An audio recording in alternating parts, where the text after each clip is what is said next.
नमस्कार दोस्तों, हम बात कर रहे थे मॉडर्न हिस्ट्री के अंदर कांग्रेस की हम बात कर रहे थे। कांग्रेस के बारे में हमने सबसे पहले जाना कि इसका गठन कब हुआ, इसका संस्थापक सदस्य कितने थे, इसके संस्थापक कौन थे पहले, और इनकी बाकी की जो डिटेल्स थी कि मतलब इनके जो अधिवेशन हुआ करते थे कब कब हुआ करते थे, कितने साल से हुआ करते थे, कब कब हुए और कौन कौन उनके अध्यक्ष बने, कौन सी जगह पे हुए, कौन उस जो अधिवेशन हुआ उसमें इंपॉर्टेंट चीज क्या थी, वो सारी हमने डिस्कस करी। लास्ट में हमने देखा कि 1948 में आजाद होने के बाद में, भारत की आजादी के बाद में फर्स्ट जो कांग्रेस का अधिवेशन हुआ वो 1948 में जयपुर में हुआ था। पट्टाभी सीतारामैया उसके अध्यक्ष थे और पट्टाभी सीतारामैया ने कांग्रेस की हिस्ट्री भी लिखी थी। इसके बाद में मैंने एक चीज आप लोगों को नोट डाउन कराई थी, अभी जो वर्तमान में 3 साल से कांग्रेस का अधिवेशन होता है। अब हम कुछ और नई चीजें सीखते हैं कांग्रेस के बारे में और फिर हम आगे धीरे धीरे हमारे टॉपिक कवर करते हैं। तो चलिए सीखना स्टार्ट करते हैं आज की क्लास में। चलिए इसमें हेडिंग डालिए कांग्रेस। अब इसको कांग्रेस को हम 3 पार्ट में डिवाइड करके समझेंगे। कांग्रेस, और इसकी हिंदी में भी लिख देता हूं, इसको हम 3 पार्ट में डिवाइड करके इसको डिटेल में समझेंगे। 3 पार्ट कैसे होंगे हमारे, देखिए क्या क्या उसमें इंक्लूड करेंगे उनकी हम बात कर लेते हैं। सबसे पहले अहम हिस्सा है कांग्रेस का, उसकी बात करते हैं। और ये एक ट्री चार्ट बना लेते हैं हम। सबसे पहले हम बात करेंगे नरम दल या उदारवादी युग जिसको बोलते हैं, नरम दल की बात करेंगे, या फिर नरम दल वालों को हम वैसे उदारवादी दल युग भी बोलते हैं। इनके टाइम पीरियड को क्या बोलते हैं, उदारवादी उदारवादी कांग्रेस के जो कार्यकाल है उसके कांग्रेस की जो टाइम पीरियड है उसको हम 3 हिस्सों में डिवाइड कर सकते हैं मोटा मोटा। तो वो हम बात कर लेते हैं। फर्स्ट है हमारा नरम दल ने जब कार्य करा या उदारवादी युग की बात कर सकते हैं। फिर है हमारा उग्र, या फिर कह सकते हैं गरम दल, लिख लो गरम दल, या इनको बोल सकते हैं, इनके टाइम पीरियड को, गरम दल के टाइम पीरियड को हम उग्रवादी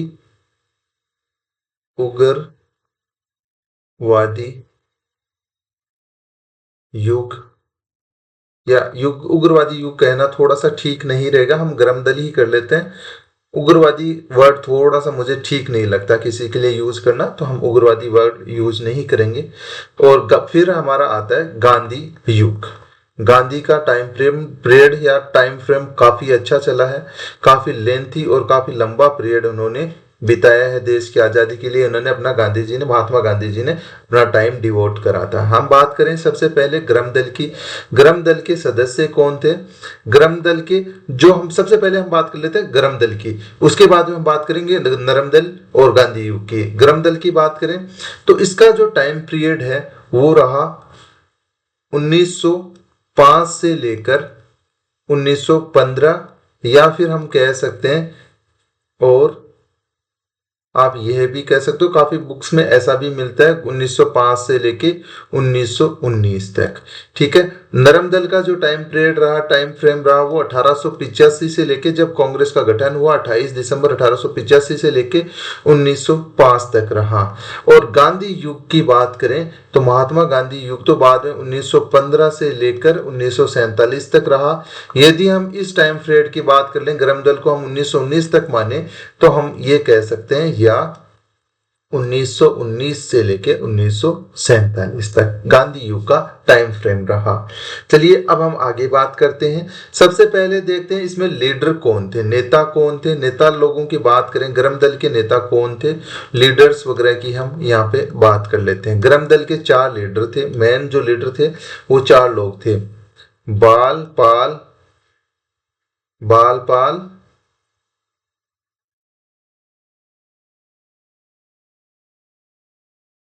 बाल पाल लाल। तो बाल पाल लाल कौन कौन है, बाल गंगाधर तिलक, बाल गंगाधर, मैं यहाँ पे उनके नाम भी नोट कर देता हूँ, बाल गंगाधर तिलक। आप साथ साथ में लिख लीजिए, इसमें समझाने जैसा कुछ है नहीं। एक लीडर ये थे। दूसरे थे बाल गंगाधर तिलक हो गए, लाला लाजपत राय हो गया। बाल पाल में कौन आ जाएंगे, विपिन चंद्र पाल, और लाल में लाला लाजपत राय। ठीक है, लाजपत राय। बाल गंगाधर तिलक, लाला लाजपत राय। बाल गंगाधर तिलक की मृत्यु हुई थी 1 अगस्त 1920 को। ये आप ऐसे डायरेक्टली याद रख सकते हैं, रखना चाहो तो रख सकते हो, लेकिन हम आगे भी बात करेंगे तो मैं बता दूंगा आप लोगों को, दोबारा से नोट डाउन भी करवा दूंगा। विपिन चंद्र पाल इनके गरम दल के तीसरे लीडर थे। विपिन चंद्र पाल। फोर्थ है हमारे अरविंद घोष। ये 4 गरम दल के मुख्य लीडर थे। मेन नेता कौन थे? 4, बाल गंगाधर तिलक, लाला लाजपत राय, विपिन चंद्र पाल, अरविंद घोष। ये 4 गरम दल के महत्वपूर्ण नेता थे। और बाकी जो इन 4 पर्सन को छोड़ के जो लीडर थे वो नरम दल के लोग थे। ठीक है, अब इनके बात करें तो कार्यशैली की हम यदि बात करें गरम दल और नरम दल की, तो होता क्या था? गरम दल वाले तो नरम दल की बात कर लेते हैं।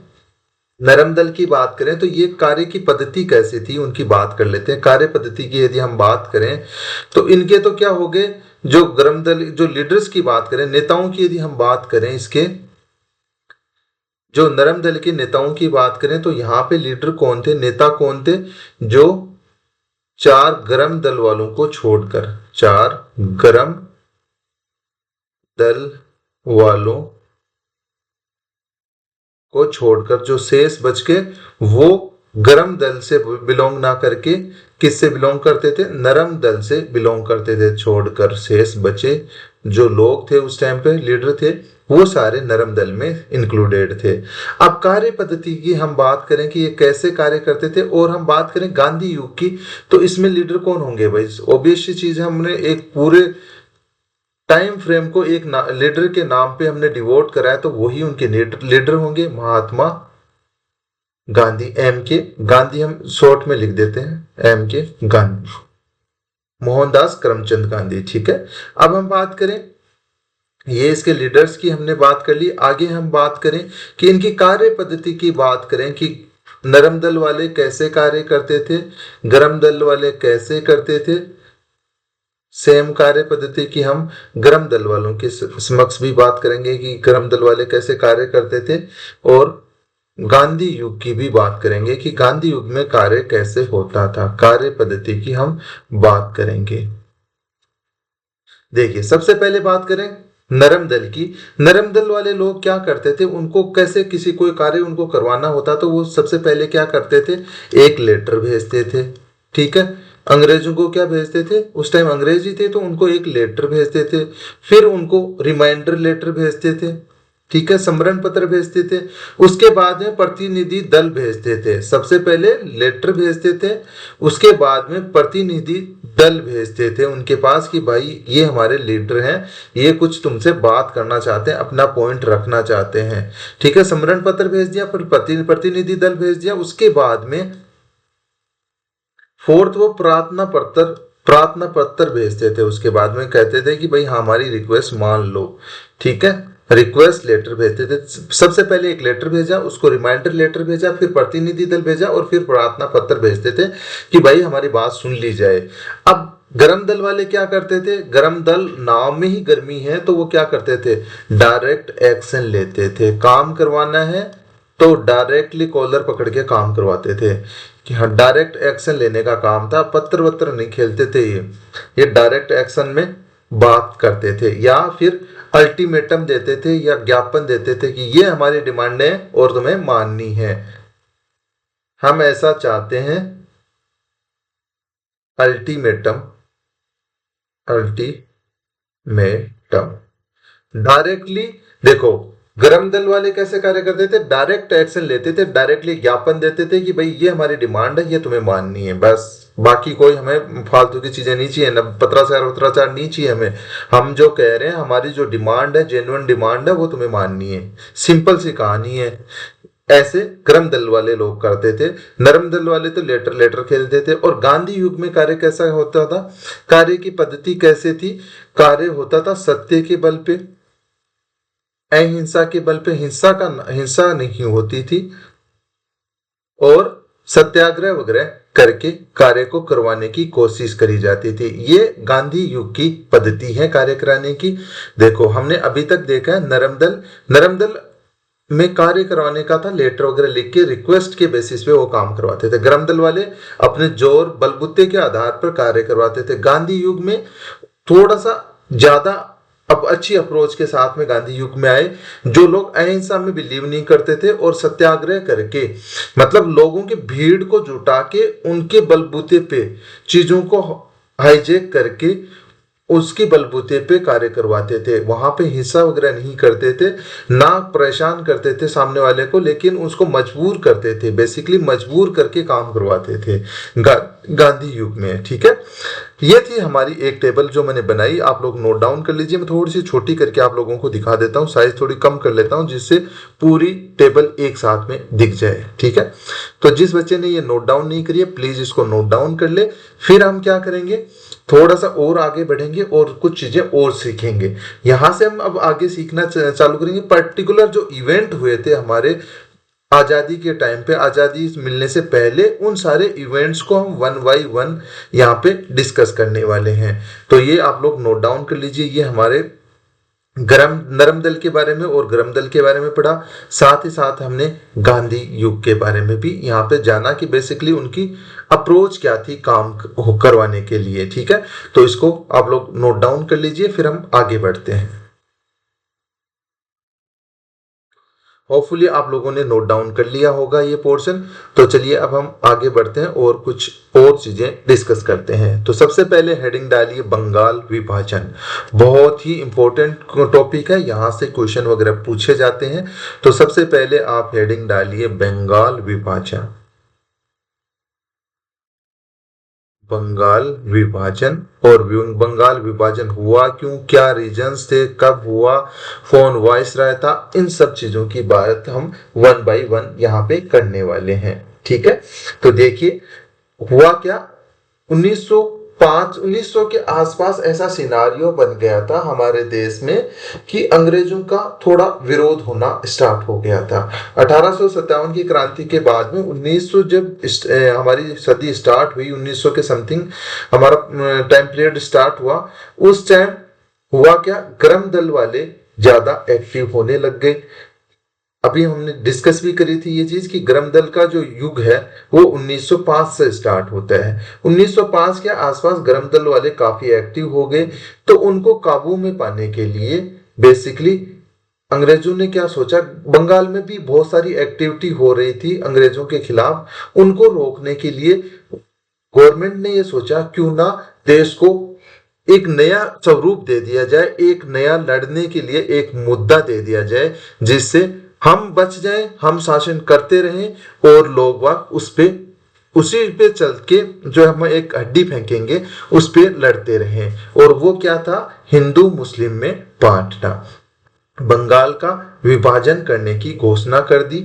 ऐसा विचार करा गया और फिर उसके बाद में घोषणा करी गई। घोषणा कब करी गई, लॉर्ड कर्जन थे, लॉर्ड कर्जन, उन्होंने घोषणा करी कब, 20 जुलाई 1905 को ये घोषणा करी कि बंगाल का विभाजन करा जाएगा, बंगाल को दो भागों में बांटा जाएगा। उनका कहना यह था कि बंगाल बड़ी जगह पे है, बंगाल थोड़ा सा बड़ा है साइज में, तो इसको हमें एडमिनिस्ट्रेटिव रूप से हमें ज्यादा दिक्कतें होती हैं, इसलिए हम इसको दो पार्ट्स में डिवाइड कर देंगे। तो दोनों जगह अलग अलग लोग बैठ के उसको एडमिनिस्टर कर पाएंगे, उनको चला पाएंगे, राज्य को चला पाएंगे या उस रियासत को चला पाएंगे। लेकिन ऐसा नहीं था।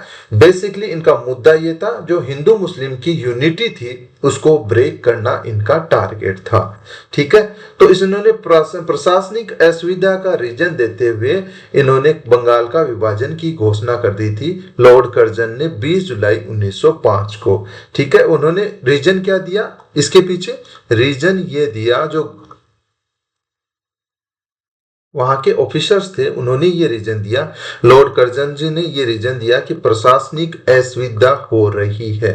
क्या हो रही है, प्रशासनिक असुविधा हो रही है, हम प्रॉपरली चीजें कन्वे नहीं कर पा रहे, एडमिनिस्टर नहीं कर पा रहे हैं, तो हमें इससे प्रॉब्लम हो रही है, इसलिए हमें इसको दो भागों में डिवाइड करना पड़ेगा। लेकिन इसका जो मेन रीजन था, मेन जो एक्चुअल में रीजन था, वो ये था हिंदू मुस्लिम की जो यूनिटी थी उसको ब्रेक करना इनका, हिंदू व मुस्लिम जो एकता थी, एकता को तोड़ना इनका लक्ष्य था। ठीक है, तो इसलिए इन्होंने ये पॉलिसी लेके आए, डिवाइड एंड रूल की। यहां से ये पॉलिसी ले आए कि है ना, हम हिंदू और मुस्लिम को डिवाइड कर देंगे, तो जो हम हमारे खिलाफ जो मुद्दे भड़क रहे हैं, जो उठ रहे हैं, वो हमारे खिलाफ ना उठ के लोग बाग हिंदू मुस्लिम या रिलीजियस बेसिस पे बट के एक दूसरे से लड़ते रहें। ये पॉलिसी ये लोग लेके आए, डिवाइड एंड रूल। डिवाइड कर दो और रूल करते रहो, क्योंकि दो दो पार्टियां यदि होंगी, हिंदू मुस्लिम में यदि लोग बाग बट गए, तो या तो हिंदू वाला अंग्रेजों के पास में आ जाएगा, या मुस्लिम वाला शरण लेने के लिए अंग्रेजों के पास में आ जाएगा, जो एक को प्रोटेक्ट करेंगे या दोनों को थोड़ा थोड़ा प्रोटेक्ट करेंगे, लेकिन हम बच जाएंगे, हम रूल करते रहेंगे, लेकिन वो अपने किसी दूसरे मैटर पे लड़ते रहेंगे। ये चीज उन्होंने करी। इसी के बेसिस पे उन्होंने क्या करा, 16 अक्टूबर घोषणा कब करी बंगाल विभाजन की, 20 जुलाई 1905 को, और 16 अक्टूबर 1905 को बंगाल विभाजन को लागू कर दिया गया। बंगाल विभाजन को लागू कर दिया। कब लागू करा, 16 अक्टूबर 1905 को बंगाल विभाजन लागू कर दिया गया। अब ये चीज तो आप लोगों को समझ में आ गई होगी कि बंगाल विभाजन क्यों हुआ, उसके पीछे का रीजन क्या था, कब हुआ, कौन वहां पे वायसराय वगैरह था। ये चीजें हमने ऑलरेडी डिस्कस कर ली हैं। तो सबसे पहले लिखिए बंगाल विभाजन के बारे में लिखना स्टार्ट करिए। सबसे पहले हेडिंग डालिए बंगाल विभाजन, और उसमें लिखिए लॉर्ड कर्जन ने 20 जुलाई 1905 को बंगाल विभाजन की घोषणा की। लॉर्ड कर्जन ने 20 जुलाई 1905 को बंगाल विभाजन की घोषणा करी। ठीक है, अब एक चीज यहां से देखो, मैं दो चीजें और बता देता हूं आपको, एडिशनल चीजें बता देता हूं। जो लॉर्ड कर्जन है, ये वॉइसराय है, इसने कुछ और चीजें भी एस्टेब्लिश करी थी, जिसे इसने पुरातत्व विभाग की स्थापना करी थी। मैं यहां पे लिख देता हूं, आप नोट डाउन करना चाहो तो अपने नोटबुक के टॉप पे नोट डाउन कर सकते हो इस चीज को। एक तो इसने पुरातत्व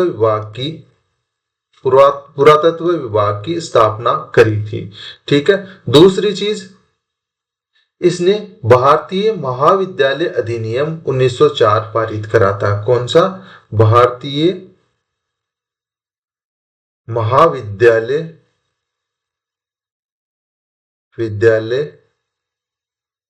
अधिनियम 1904 पारित करा था। क्या करा था, भारतीय महाविद्यालय अधिनियम 1904 भी लॉर्ड कर्जन ने ही पारित करा था। ये दो इसके इंपॉर्टेंट फैक्ट्स हैं, जो आप लिखना चाहो तो नोटबुक के टॉप पे ये लिख सकते हो कि बंगाल विभाजन का जो ऐलान करा था वो लॉर्ड कर्जन ने 20 जुलाई 1905 को करा था। लॉर्ड कर्जन है, उसने दो चीजों की स्थापना भी करी थी, एक तो पुरातत्व विभाग की स्थापना करी, दूसरा जो भारतीय महाविद्यालय अधिनियम था 1904 में, वो पारित करा था लॉर्ड कर्जन ने। ये दो इंपॉर्टेंट चीजें थी। इसके बाद में रीजन लिखिए, बंगाल विभाजन का रीजन लिखिए, हेडिंग डालिए रीजन, और उसमें लिखिए प्रशासनिक असुविधा। जो अंग्रेजों ने जो रीजन दिया वो दिया प्रशासनिक असुविधा का, जो लेकिन एक्चुअल में वास्तविक कारण क्या था वो लिख लीजिए। वास्तविक कारण नई हेडिंग के साथ में लिखिए, नई लाइन से, वास्तविक कारण या मेन रीजन। तो उसमें लिख लीजिए हिंदू व मुस्लिम एकता को तोड़ना, ये इनका मेन मोटिव था। ठीक है, इसके नीचे आप जो लिखा हुआ है एज इट इज आप डिवाइड एंड रूल भी लिख सकते हो। उसके बाद में लिखिए, नेक्स्ट लाइन में लिखिए 16 अक्टूबर 1905 को बंगाल विभाजन लागू हो गया।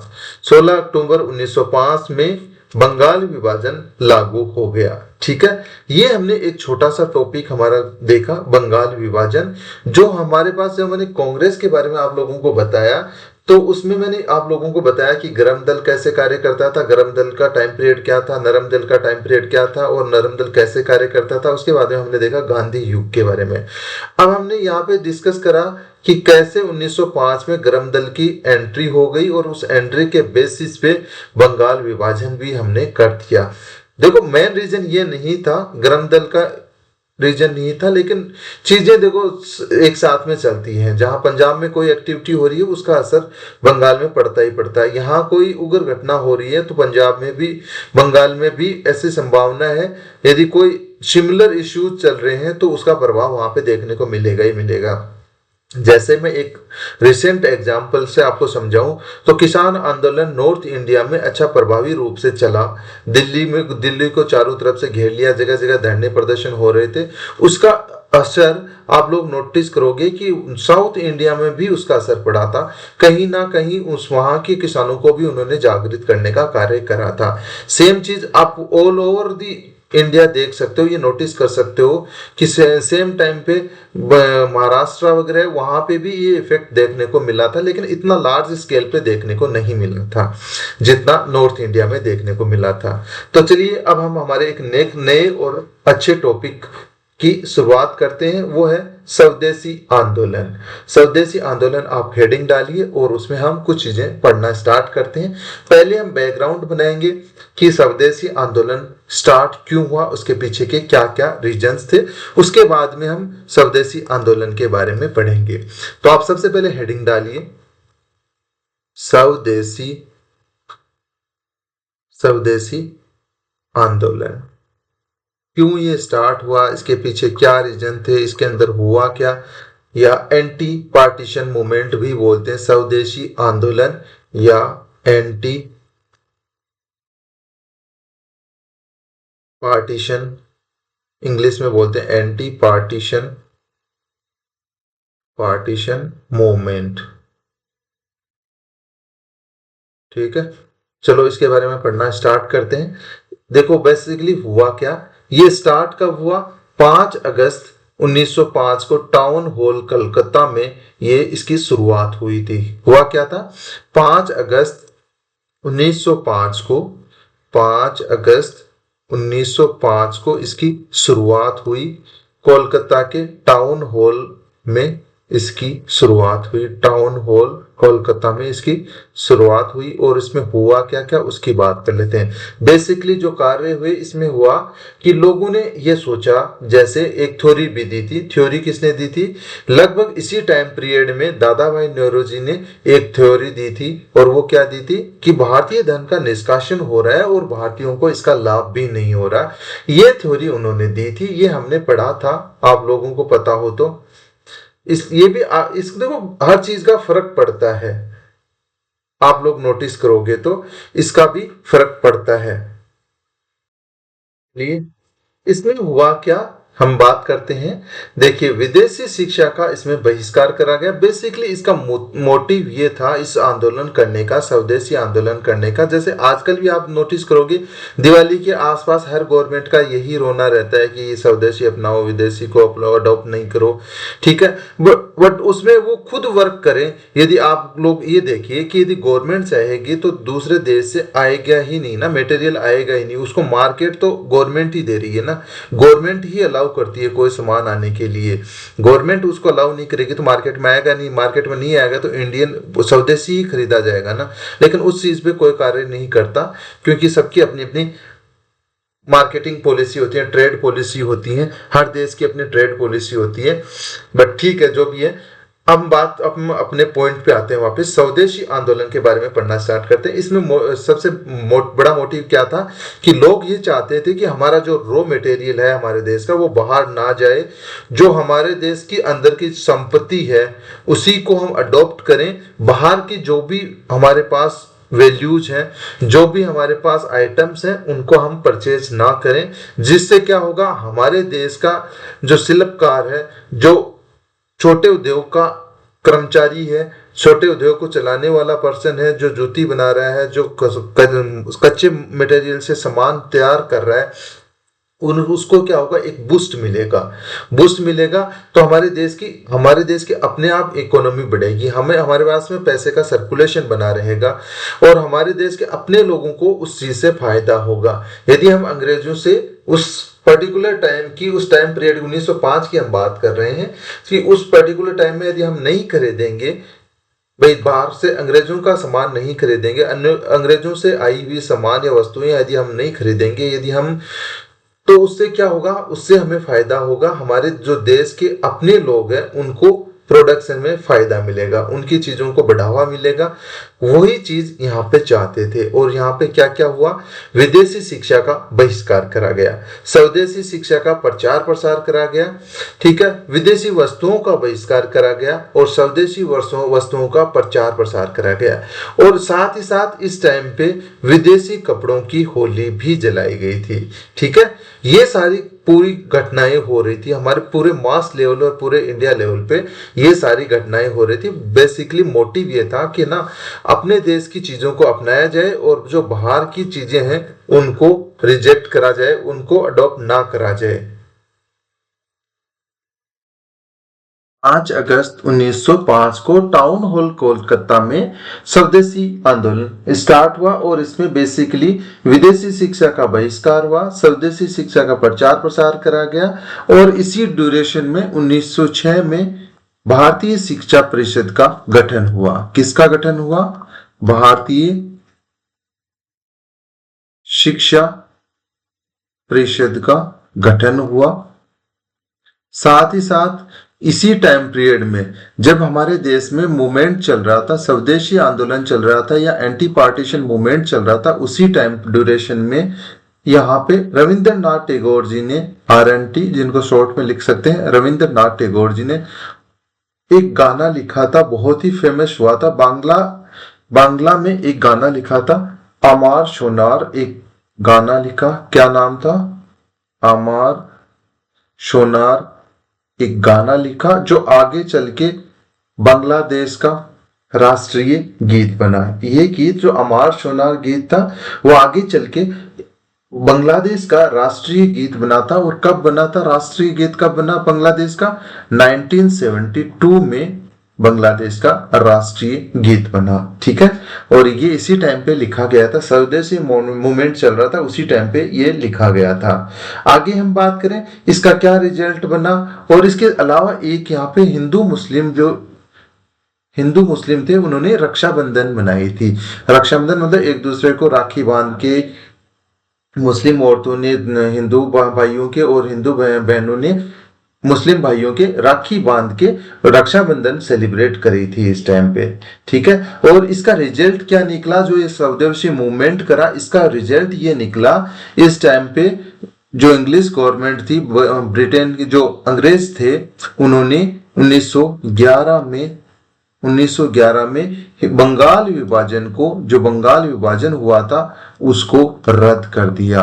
क्या करा? वे बंगाल विभाजन को रद्द कर दिया। और इस बंगाल विभाजन को रद्द करके क्या करा? बंगाल और असम 2 राज्य बना दिए।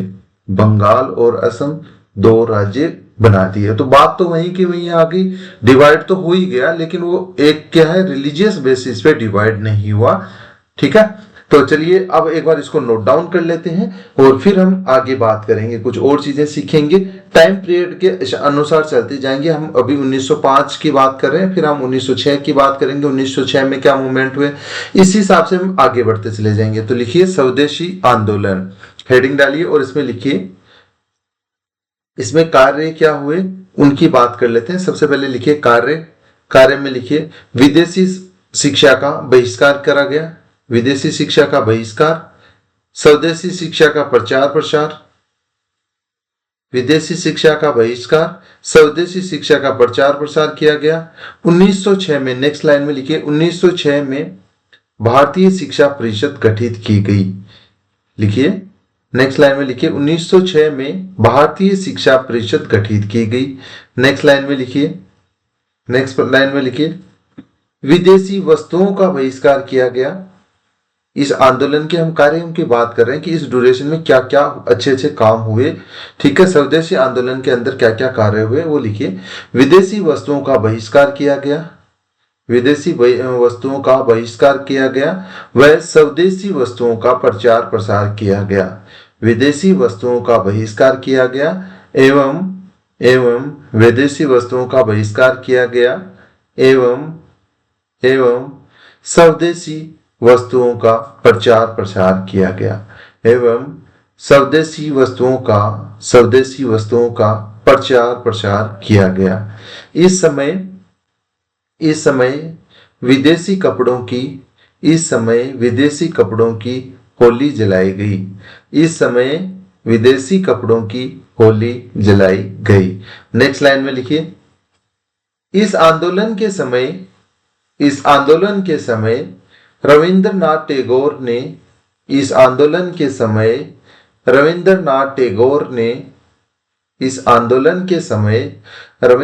टैगोर ने आमार सोनार बांग्ला गीत लिखा। इस आंदोलन के समय रविंद्रनाथ टैगोर ने आमार सोनार बांग्ला गीत लिखा जो 1972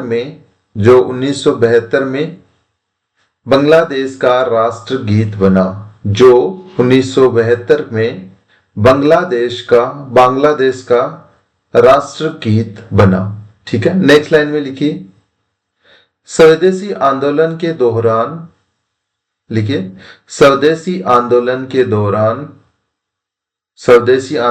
दौरान हिंदू व मुस्लिमों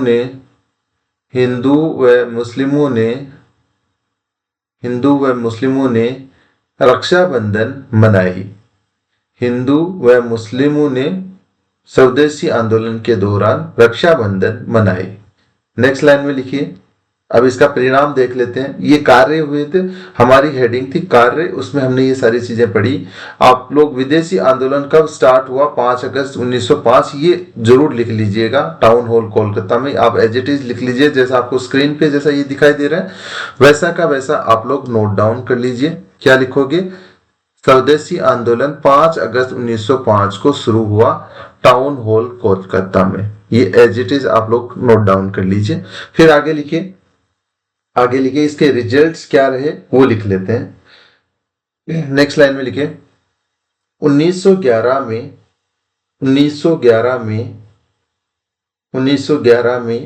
बंगाल विभाजन रद्द कर दिया गया।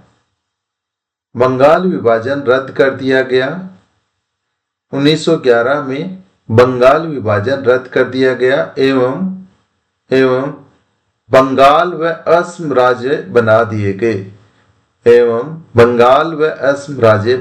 गए। ये हमने पढ़ा स्वदेशी आंदोलन के बारे में डिटेल में। अब हम स्टार्ट करते हैं मुस्लिम लीग के बारे में पढ़ना। उस टाइम जो 2 फेमस पार्टियां हुआ करती थी उनमें से एक थी कांग्रेस और दूसरी थी मुस्लिम लीग। अब हम डिस्कस करेंगे, एक उस टाइम पीरियड में स्वराज पार्टी हुआ करती थी, उसकी भी हम बात करेंगे, लेकिन थोड़ा आगे चल के हम बात करेंगे। उसका गठन 1922 के समथिंग हुआ था कांग्रेस के गया अधिवेशन में, तो हम 1922 के पीरियड में उस चीज को पढ़ेंगे। लेकिन अब पढ़ लेते हैं मुस्लिम लीग को। मुस्लिम लीग की स्थापना कब हुई और उसके बारे में बेसिक डिटेल्स हम पढ़ लेते हैं। तो हमारा नया टॉपिक होगा मुस्लिम लीग। हमने कांग्रेस के बारे में ऑलरेडी पढ़ चुके हैं, अब हम मुस्लिम लीग के बारे में पढ़ते हैं। तो हेडिंग डालिए, नई हेडिंग में हम पढ़ना स्टार्ट करते हैं। हमारा नया टॉपिक है मुस्लिम लीग। सबसे पहले हमारा टॉपिक था 1857 की क्रांति। उसके बाद में हमने सेकंड टॉपिक कवर करा, कौन सा, आप लोग खुद कमेंट बॉक्स में बताइएगा कौन सा करा हमने। होपफुली वीडियो को पॉज करके आपने कमेंट कर दिया होगा, मैं आप लोगों को बता देता हूँ। 1857 की क्रांति के बारे में बाद में हमने कांग्रेस के बारे में डिस्कस करा। कांग्रेस के बाद में हमने क्या डिस्कस करा, स्वदेशी आंदोलन हमारा तीसरा टॉपिक था। अब हमारा चौथा जो टॉपिक है, फोर्थ जो हमारा टॉपिक है मॉडर्न हिस्ट्री में, वो है मुस्लिम लीग।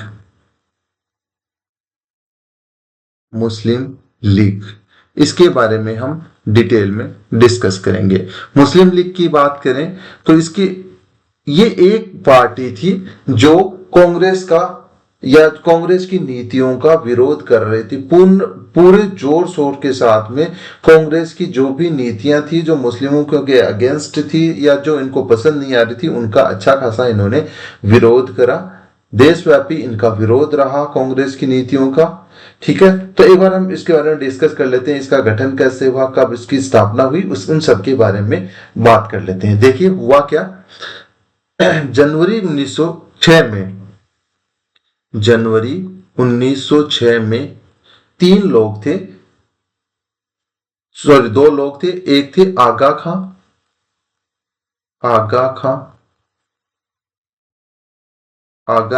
एक दूसरे थे सलीम मुल्ला खां। कौन थे? एक थे आगा खां, एक दूसरे थे सलीम मुल्ला खान। ठीक है, अब ये दो पर्सन थे जो ना मिंटो, उस टाइम पे 1906 के आसपास मिंटो थे देश के वाइसराय। ठीक है, कौन थे? मिंटो सेकंड, हमारे देश के मिंटो सेकंड देश के वाइसराय हुआ करते थे।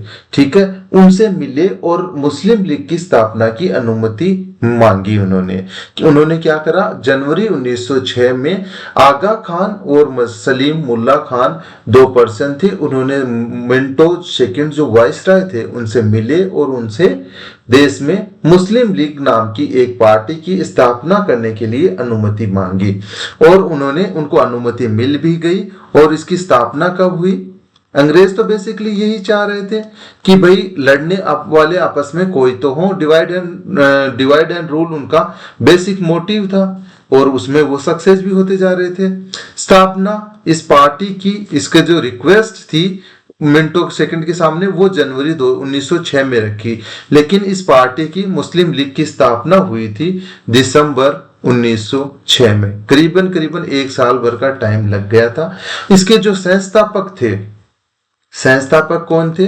अब जो डिमांड कर रहे हैं, जो प्रयास कर रहे हैं, वही संस्थापक सदस्य होंगे। तो इनके संस्थापक सदस्य थे आगा खान और सलीम मुल्ला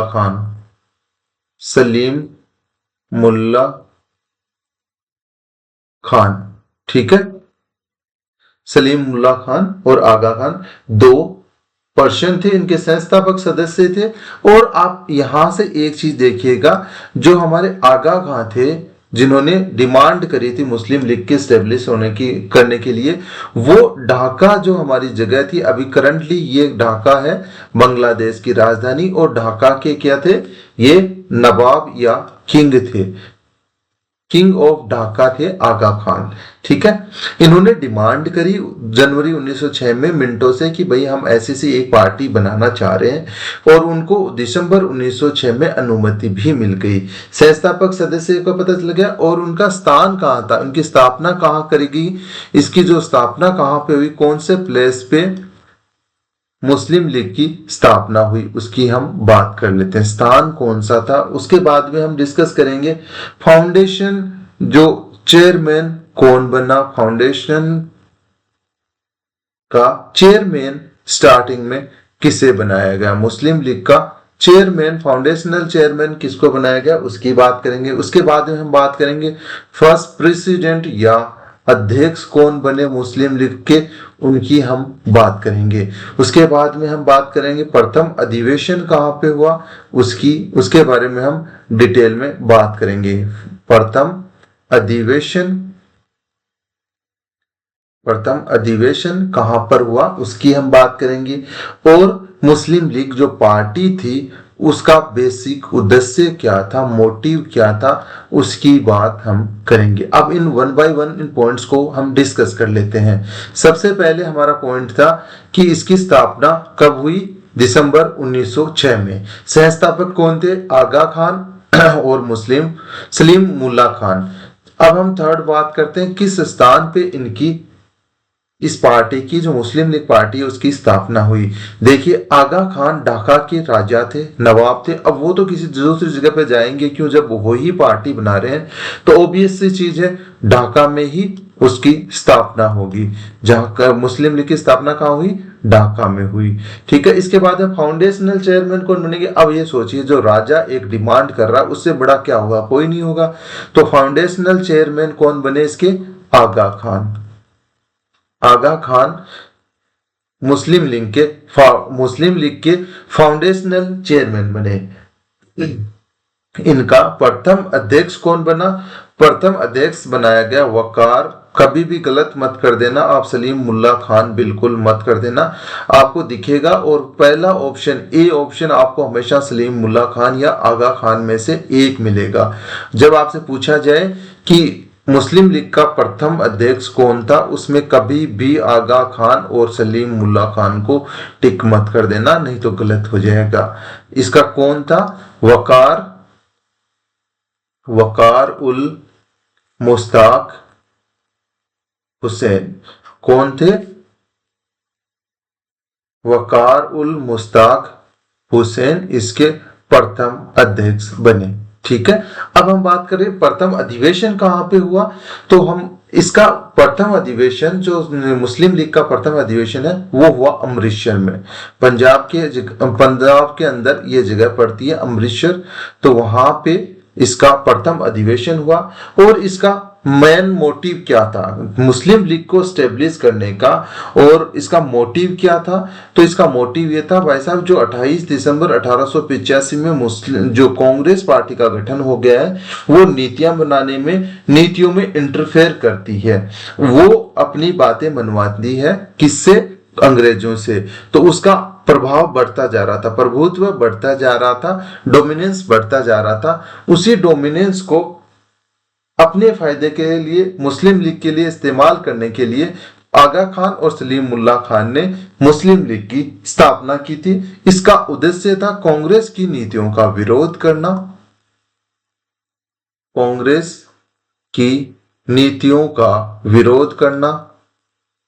अब कोई एक पार्टी है, वो डोमिनेट कर रही है, डोमिनेंट हो रही है, तो दूसरा कोई तो विरोध करने वाला चाहिए। तो कांग्रेस की नीतियों का विरोध करने के लिए किसका स्टेब्लिश होना जरूरी हो गया था, मुस्लिम लीग का। और ब्रिटिशर्स तो यही चाहते थे, वह ब्रिटिश नीतियों का समर्थन करना, ब्रिटिश नीतियों का समर्थन करना इसका उद्देश्य था। ठीक है, इसके अलावा इसका जो मेन मोटिव था वो ये था, मुस्लिमों का संरक्षण करना, प्रोटेक्शन करना मुस्लिमों का, इनका मेन मोटिव था, मुस्लिमों का संरक्षण या प्रोटेक्ट करना इनका मेन टारगेट था। ठीक है, इनका उद्देश्य क्या था, जब मुस्लिम लीग को स्टेब्लिश करने के पीछे इनका उद्देश्य था कांग्रेस की नीतियों का विरोध करना, ब्रिटिश नीतियों का समर्थन करना, व मुस्लिमों को प्रोटेक्शन करना। जब वो उनका ब्रिटिशर्स का साथ देंगे तो मुस्लिमों को मुस्लिम लीग का फेवर करेगी ही करेगी, इसलिए इस पार्टी को स्टेब्लिश करा गया आगा खान और सलीम मुल्ला खान के द्वारा। तो एक बार हम इसको दोबारा से देख लेते हैं। मुस्लिम लीग का गठन हुआ कब, दिसंबर 1906 में, लेकिन ये डिमांड क्रिएट हुई थी जनवरी 1906 में सलीम मुल्ला खान और आगा खान के द्वारा। तो आगे चल के इसके संस्थापक कौन बने, आगा खान व सलीम मुल्ला खान। आगा खान के बारे में मैं बता देता हूं, वो ढाका के राजा थे। ढाका जो करंटली बांग्लादेश में है, ठीक है, बांग्लादेश की एक अच्छी सिटी है। और अब आगे बात करें तो इसके फाउंडेशनल चेयरमैन बने थे आगा खान, और प्रथम जो अध्यक्ष बने थे वो वकार उल मुश्ताक हुसैन बने थे। यदि मैं अभी भी आपको ये क्वेश्चन के फॉर्मेट में दे दूं कि प्रथम अध्यक्ष कौन बने थे मुस्लिम लीग के, और आपको ऑप्शन दे दूं कि आगा खान, सलीमुल्लाह खान, वकार उल मुश्ताक हुसैन, या ये तीन ऑप्शन दूं, तो आप ना ज्यादा मैक्सिमम चांसेस हैं आप आगा खान को टिक करोगे, फिर ज्यादा चांसेस हैं सलीमुल्लाह खान को करोगे, और कम से कम चांस है कि आप वकार उल मुश्ताक हुसैन को टिक करोगे।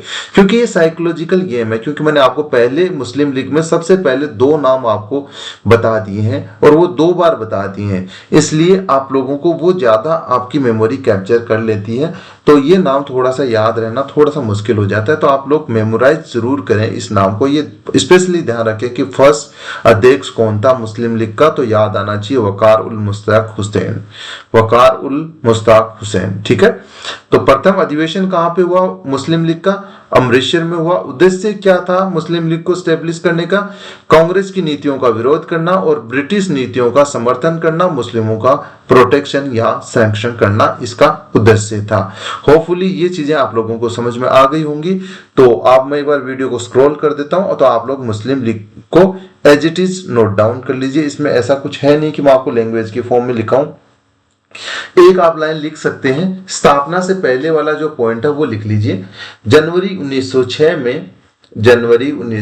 में आगा खान व सलीमुल्लाह खान, जनवरी 1906 में आगा खान व सलीमुल्लाह खान मिंटो सेकंड से मिले। जनवरी 1906 में आगा खान व सलीमुल्लाह खान मिंटो सेकंड से मिले व मुस्लिम लीग की स्थापना की अनुमति प्राप्त की। जनवरी 1906 में आगा खान व सलीमुल्लाह खान मिंटो सेकंड से मिले व मुस्लिम लीग की स्थापना की अनुमति प्राप्त करी। अब आगे आप लोग क्या करोगे, आगे जो अपने 6 पॉइंट्स हैं वो एज इट इज आप लोग नोट डाउन कर लीजिए वीडियो को पॉज करके। ठीक है, ये सब आज हमने अपनी क्लास में पढ़ा। आज बेसिकली हमने क्या क्या पढ़ा है, आज हमने स्टार्ट करा था पढ़ना कहां से, स्वदेशी। पहले सबसे पहले हमने कांग्रेस के बारे में थोड़ी सी चीजें जो रह गई थी, गरम दल, नरम दल और गांधीयन युग के बारे में वो हमने देखा वहां पे कि कैसे कौन कौन उनसे लीडर, कौन कौन उनके लीडर थे तीनों पोर्शन के, और कैसे उनकी कार्य पद्धति थी। उसके बाद में हमने डिस्कस करा स्वदेशी आंदोलन। स्वदेशी आंदोलन को हमने डिटेल में स्टडी करा। उसके बाद में हमने अभी हमारा एक टॉपिक जो फिनिश करा है वो है मुस्लिम लीग। मुस्लिम लीग के बारे में हमने डिटेल में और अच्छे से पढ़ा। कल की क्लास से हम स्टार्ट करेंगे सूरत फूट, उसके बाद में भारत शासन अधिनियम, और उसके बाद में लखनऊ समझौता, और उसके बाद में हमारी गांधीयन इरा स्टार्ट हो जाती है, गांधी युग हमारा स्टार्ट हो जाएगा। उसके बारे में हम डिटेल में स्टडी करेंगे। ठीक है, आज की क्लास में इतना ही। मिलते हैं नेक्स्ट क्लास में, कुछ और अच्छा सीखने की कोशिश हम नेक्स्ट क्लास से करेंगे। आज की क्लास में हमने काफी अच्छी चीजें सीखी, हम कोशिश करेंगे और बेटर तरीके से नेक्स्ट क्लास में सीखेंगे, नई नई चीजें हम ज्यादा अच्छे से तरीके से सीखें। ठीक है, आज की क्लास में इतना ही, मिलते हैं नेक्स्ट क्लास में।